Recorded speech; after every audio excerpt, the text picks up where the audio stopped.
Berakhir damai setelah rumah Atalarik Syah hancur lebur, bayar 850 juta rupiah rumah batal dibongkar. Setelah bertahun-tahun bersengketa, kasus tanah yang melibatkan aktor Atalarik Syah akhirnya menemukan titik terang.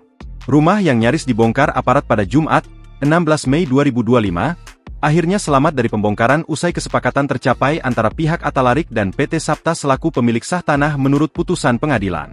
Sebelumnya puluhan petugas gabungan dari kepolisian dan militer mendatangi kediaman Atalarik Syah di Cibinong, Bogor, Jawa Barat, untuk mengeksekusi pembongkaran rumah yang berdiri di atas tanah sengketa.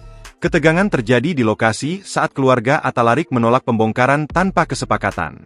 "Ini kita pagar dulu aja, nanti baru deh negosiasi," kata Lazuardi Hasibuan dari tim hukum PT Sapta saat menghadapi keluarga Atalarik. Namun, Atalarik menolak mentah-mentah langkah pemagaran yang dianggap tidak adil.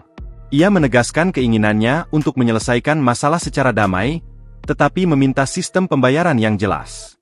Perdebatan antara kedua pihak mencuatkan kembali sejarah panjang sengketa yang telah berjalan sejak 2015.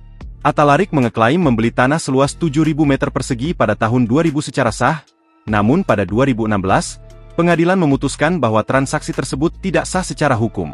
Eksekusi akhirnya dihentikan sementara karena perdebatan yang berlangsung panas. Kedua belah pihak sepakat menempuh jalur negosiasi tertutup untuk mencari solusi damai yang dapat diterima semua pihak. Negosiasi ini menjadi langkah penting mengingat selama bertahun-tahun, kasus ini belum menemukan jalan keluar yang konkret hingga insiden nyaris pembongkaran terjadi. Negosiasi pun membuahkan hasil. Atalarik Syah akhirnya menyetujui pembayaran sebesar 850 juta rupiah kepada PT Sapta untuk tanah seluas 550 meter persegi yang menjadi objek sengketa. Ia mengirimkan uang muka atau down payment, DP, senilai 300 juta rupiah agar rumahnya tidak jadi dibongkar. Sebelumnya, Atalarik sempat menawarkan BPKB mobil senilai 200 juta rupiah sebagai jaminan, namun ditolak oleh PT Sapta. Dalam kesepakatan tersebut, sisa pembayaran akan dicicil selama 3 bulan. Jika Atalarik gagal melunasi hingga batas waktu yang disepakati, PT Sapta memiliki hak untuk kembali mengeksekusi bangunan. Download Tribun X sekarang, menghadirkan lokal menjadi Indonesia.